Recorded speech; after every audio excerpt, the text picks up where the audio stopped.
आइंदा सवारियाँ नहीं बिठाने आपने फालतू। ठीक है, जाओ।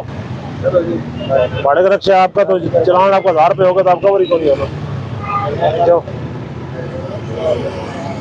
अस्सलाम वालेकुम। आज आप मौजूद हैं प्रजाई लारी अड्डा पे। इधर हमने चेकिंग की है गाड़ियों की, जो PSV गाड़ियाँ हैं जो शहर से आउट हो रही हैं, जाना लाहौर या जाना पेशावर जा रही हैं, जाना फैसलाबाद, जो मुख्तलिफ रूट की गाड़ियाँ, सबको चेक किया जा रहा है।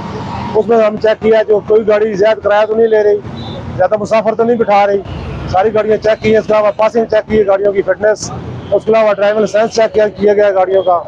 उसके अलावा जो कुछ गाड़ियाँ मुसाफिर वाले चेक की है, कुछ हमने मवेशी वाली गाड़ियों चेक की है, क्योंकि ईद कुर्बान का सीज़न है, तो साथ साथ वो भी गाड़ियाँ चल रही हैं। उन गाड़ियों में भी जो बंदे बैठे हुए थे, वो उनकी जो हद होती है उससे ज़्यादा बिठाए हुए थे बंदे उन्होंने, और मवेशी ज़्यादा लोड की, उन गाड़ी को फाइन किया है। उसके अलावा कुछ गाड़ियों की नंबर प्लेट्स चेक की है आपने, हमने वो भी बताई है आपको, साथ साथ वीडियो बनाते रहे आपको। और इसके अलावा मज़ीद चेकिंग जारी है। यहाँ मैं एक बात वाज़ा करता चलूँ भाई, ये नाका नहीं है, सिर्फ चेकिंग कर रहे हैं हम गाड़ियों, एक गाड़ी रोक के, ताकि हमारी बाकी ट्रैफिक डिस्टर्ब ना हो, ना बाकी जो हम नास बाकी रोड इस्तेमाल कर रहे हैं उनको डिस्टर्बेंस ना हो।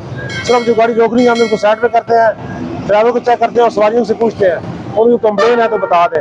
इसके अलावा किसी गाड़ी सवारी की शिकायत हो तो उसको 19155 का नंबर बताते हैं, ताकि वहाँ से कंप्लेन की करें, तो वहाँ से हमें फॉरवर्ड होती है और हमें मज़ीद कार्रवाई करते हैं उस गाड़ी के खिलाफ। जी, थैंक यू जी।